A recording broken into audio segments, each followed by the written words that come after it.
statement before the day is over. What gets you up in the morning? What are you passionate about? What do you go to sleep at night thinking about? It wakes you up, it puts you to sleep, and you think about it all day long. That is your mission. I mean, if I had to ask you what is my mission in life, you most certainly would know what I live and breathe for. Oh, absolutely. See, people should know what your mission is. Mine is changing lives. Mine is souls. Mine is setting people free, laying hands on the sick, healing people, doing everything my Father has called me to do. It may not have a thing in the world to do with makeup. Makeup got me where I am today. But what is your mission? What has God called you to do? Because everybody has a mission. I don't care if you're a stay-at-home mom with 6 little toddlers. Lord, let me pray for you before I leave today, if that is you. But what your conviction is, people need to know it. They need to see it and feel it when you're in the room. And when you leave, they need to say, I want to be like her. I want to have that passion she has. I want what she's got. Right? Others know it. They better know it. They need to know it. And then your example. They need to see your conviction, and they need to see your example. No matter where they see you. I mean, it's your house at midnight because you had to go over there, or they see you in the grocery store. What do people know about you? If I had to make you write on a sheet of paper about everybody sitting at the room, what would other people say about you? Other than you drank the Kool-Aid. Okay? Other than the Mary Kay Kool-Aid. What do people see and say about you? What is the example you're setting for your kids to follow? Let's say your boys to follow. They aren't going to sell Mary Kay. Let's just say, what do people see and say about you? Your example that you're setting for others. What are your dreams and your goals that can be reproduced long after you're gone? What will be reproducible? Because it's more than makeup. Makeup was the avenue, right? That's the way in the door. It got me where I am today. Does that make sense? Mm-hmm. But I don't have to sell Mary Kay to impact the world, right? Souls is all I can take to heaven with me, right? In 19 years, hundreds and hundreds of people have been won to the Lord. Lives have been changed, snatched from the pit of hell, and all because, this amazing testimony, all because this one girl said to me, Cathie, you would be great doing what I do. You'd be great doing what I do. I think you should sell Mary Kay. And I said, no, it's not for me. And she said, no, really, you'd be great doing what I do. You'd be great. I'd love to be your director. I said, no, I don't want to sell Mary Kay. And she just kept on and wouldn't quit. She just kept on. Every objection I had, she overcame it. She was good at overcoming objections. And I was just scared. I was just afraid. So I kept saying no. I didn't even know what I was saying no to. But she had she had a way to overcome every objection. So finally I said, if you'll leave the agreement outside in my mailbox, I will sign it. Like, don't come in my house. I'm not going to see you face to face. But if you leave it in the mailbox, I'll sign it and I'll put it back out there. And because of that, and I got my case, because of that, I went on to become a sales director. And this girl signed up in my unit that went on to win a car and become a hotshot, of course. And she said, I'd like for you to come to church with me. I'd like you to come to my church. And I said, okay, I'll go. And so I went to church with her. I got miraculously touched by the power of God that night, Bible saved, sanctified, filled with the Holy Spirit. And since that day, because of Mary Kay brush, because of somebody's presenting me with the opportunity that put me in touch with a girl who's joined my team, enough that I trusted her to say, yes, I'll go to church with you. Hundreds and hundreds of people. I've never been the same since. I've been preaching the gospel in 3 countries now, all over the world. Lives changed. A boy just came, I'll give you one miracle testimony, because of Mary Kay. A boy, they said, I don't even know him. They called me on the phone. They said, Cathie, I've got a boy that we just rescued out of a crack house. This was like 6 weeks ago. He's going to kill himself. And we don't know what to do with him, but he's going to kill himself. And they said, we're bringing him to your house. And it will be there in 5 minutes. And I said, okay, well, I'm going to jump in the shower and I'll bring him. They brought him in the door. They set him on the bench by the front door. And they're all just standing around him, just looking at him. I got out of the shower. I walked straight to him. I laid hands on him. I cast out a spirit of suicide. The spirit of suicide comes out of him. The boy went from death, looking like death, if you've ever seen death on a person, looking like death, to life, spoke life into his body. I said, okay, you're good. You're done. You're life. You're fine. You will never want to kill yourself ever again. He's been in church ever since, changed his life, walked out on the front porch, spent 10 minutes trying to get to his car because he couldn't stop looking at the clouds and the trees and the grass. He'd never seen green before. He'd never seen blue, been in a crack house, been all kind of messed up in his head, and all of a sudden life. All of a sudden he wants to live. He's been in church. He's been skateboarding. He is a totally, you wouldn't even took a picture side by side. You would never in your life believe it was the same human being. And I can tell you miraculous stories of people that were going to die that now live, that had diseases that are now healed, that I can't even go through all the miracles. Because somebody said, you'd be great doing what I do. It's so much more than a prophet.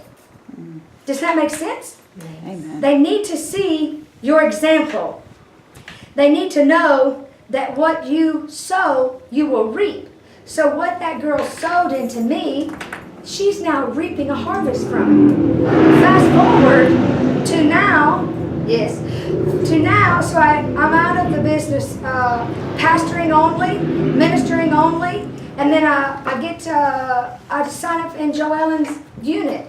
I'm in Canada now. Every single person I lead to the Lord, Joellen will reap a harvest. Because she has sown into my life because of Mary Kay. Do you see that every single thing I do goes back to because of one person saying, would you be good to do? You'll be good at doing what I do. Amen. Amen. So it's more than just you. Everything you do is far-reaching. It's changing lives. It's impacting people for the kingdom. That you may never leave here. But the people you send out in Mary Kay might be in Canada, in God's country, doing kingdom work, changing people's lives by the hundreds. And you may never know about that. So I tell that testimony everywhere I go because she has rewards in heaven because she's sown and she's reaping the Mary Kay benefits of it, right? And the last one, what do people need to feel to connect? What do people need to feel? And they need to feel your confidence in yourself and them. Your confidence in yourself and them. How many of you agree this world needs confidence? Yes. Women especially don't get much. If they get any, confidence. And you have training, I mean, you guys have the best training because Mary Kay spares no expense to give out of the abundance of your heart. So never miss an opportunity to give out what you've been given. They'll remember how much you made them feel is not just a cliche.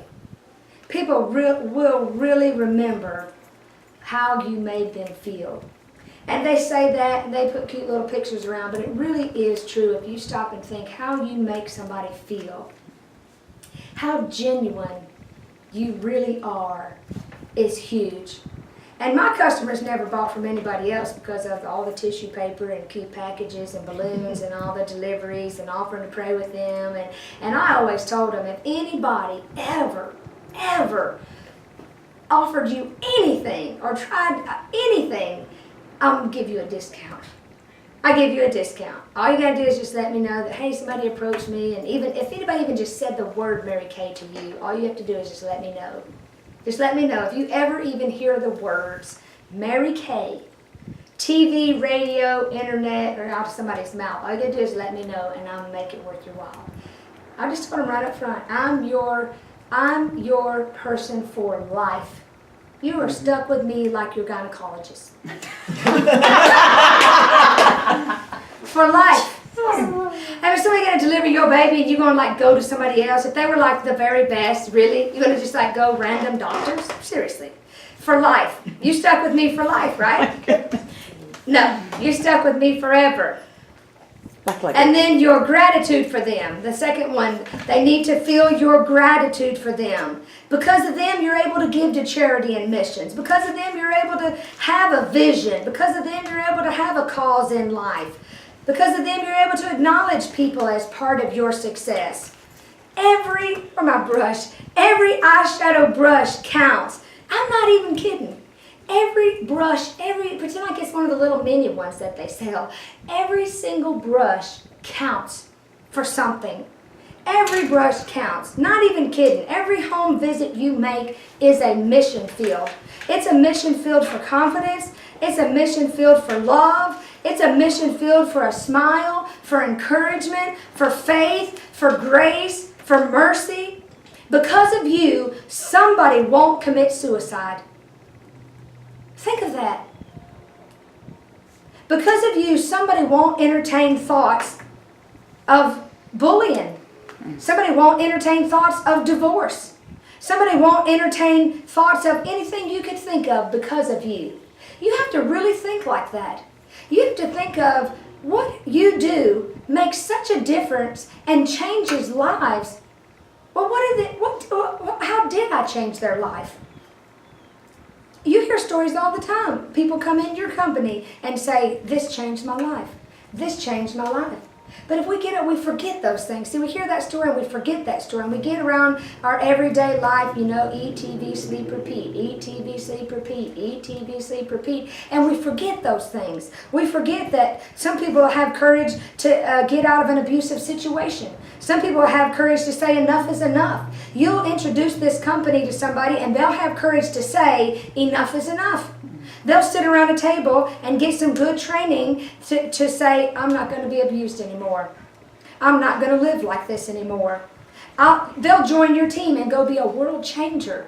They'll join your team and go change nations. They'll join your team and go be a missionary somewhere and go impact women's lives. They'll join your team and not cut themselves. They'll stop cutting themselves. You know the problems that are on in the world. I mean, it's not just pastors that know all the problems that go on with people. There are problems outside the four walls of this building. Mm-hmm. And you have an opportunity to make home deliveries, to be in people's houses, to be one-on-one with people. And it's usually the ones that's got all prim and proper and got it all together on the outside, that you're sitting in their house and that you're able to change their life. Someone will join your team and change their marriage, make an impact in society. And that's huge. Don't ever take it lightly. That, I've just been in a few months. That's the most important. I've been in a few years. That's the most important. Proverbs 16:3 says, and this is where I said in the post, I guarantee you success. I guarantee you success. Proverbs 16:3. Here's your guarantee for success in this business that you're doing right now. Commit your work to the Lord. That means submit and trust them to Him. And your plans will succeed. The Amplified said if you respond to His will and guidance, you have to do the work of responding to His will, respond when He wants to guide you. But if you commit your work to the Lord, your plan will succeed. If you take God into partnership, you will succeed. Guaranteed success, 100%. Psalm 37:5. Psalm 37:5. Commit thy way unto the Lord, trust also in Him, and He shall bring it to pass. John Rohn observed, you cannot speak that which you do not know. You cannot share that which you do not feel. You cannot translate that which you do not have, and you cannot give that which you do not possess. to give it and to share it. And for it to be effective, you first need to have it. And I'll leave you with this final thought that I share with everyone. Let's say you're on a track running your race. You have the prize set before you by God. You're running around the track, you're running your race, you're doing your thing. Remember this always. You cannot run up into the grandstand and argue with the spectators. You might win the argument, but you're going to lose the race. Stay on the track. Keep doing what God told you to do. Stay focused on Jesus. Don't get distracted by adverse circumstances in your life. Make a commitment that you're going to love the Lord the best of your ability. You're going to run your race no matter what, and you're not going to turn away from that commitment. And you can break that track down into your weekly track. That could be your monthly track. That could be your quarterly track. And you could say, I'm on the track, and I'm running my race, and I'm not leaving this track and going up into the stands. I'm not going to the press box where my mama is. I'm not going up there where everybody else in my life is trying to bring me down, because you'll get distracted, and you'll get off here doing this and off here doing that, and the next thing you know, you ain't even on the track running. You're done off the track, and yeah, you might win the argument, and you'll be all distracted, but you've lost your race. Does that make good sense? Mm-hmm. And I'll leave you this final word from the Lord that I told Joelle and I was bringing down here for her. Thus saith the Lord, be still and know that I am God. That's Bible. That's just right from the Bible. There remains a rest for my people. Discover my rest and enter into it. There are so many people, things, and events screaming for your attention, but I have ordained only a few of them. They call for and demand your time, robbing you of the peace and rest I have mandated for you. You are not the Holy Spirit. You can't be in more than one place doing more than one thing at the same time, yet you try. You feel such pressure from all sides to do this, do that, go here, go there. You cry, where has the sense of God's presence gone? Where's my joy? Why am I so fatigued and exhausted? The answer lies with you. You accept too many things, events, stuff I have not called you to do. You're drained and weary. A dullness of spirit like a parasite bores its way into your being. Distractions everywhere. See, that's the key. You get on that track. You stay on that track. You don't let the people in the grandstands distract you. They'll trap you and cause you to grow faint. They'll suck the energy and life right out of you. I'm not even kidding. Mm-hmm. They'll suck the life right out of you. Family members, people ain't even in your business. People in your business ain't even doing business, trying to tell you how to do business, and they ain't even done no business. Jesus. They trap you and cause you to grow faint. You're running but never getting any closer to the finish line because you've been distracted, stopping here, pausing there. So many voices on the sidelines in your race. But only my voice will instruct you toward rest and victory.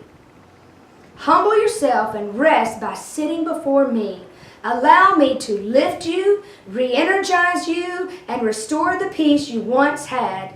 Stop activities that pull you from the race I have set before you. See, that's the key, man. God will give you the download. He'll tell you what you do for your business, for your people, for your company. Hello? And you say, this is what we're doing, and I shall not be moved. I'll stand right here, and by God, I shall not be moved. I'm preaching tonight, just in case y'all want to know, down the street here at 405 Beverly Parkway. And one of the things I'm preaching on is I shall not be moved. And I'm going to be fired up, so bring earplugs. Wait. I'm going to run that church ragged. Hallelujah. 7 o'clock. Wait on me in tender moments of worship, for I love you and have ordained you to enjoy my peace that passes all understanding. My yoke is easy and my burden is light. Take upon you no other yoke. Take upon you no other burden. Be still and know that I am God. In my presence is rest, peace, and fullness of joy. And everybody said, Amen. I pray that blesses you and helps you. Amen. Amen. That's good stuff right there. That is good stuff Make right sure you there. take a picture of that too, Yeah. that word right there. Hallelujah. That's everything. Any questions? Did you turn me off? Say bye. Bye, everybody.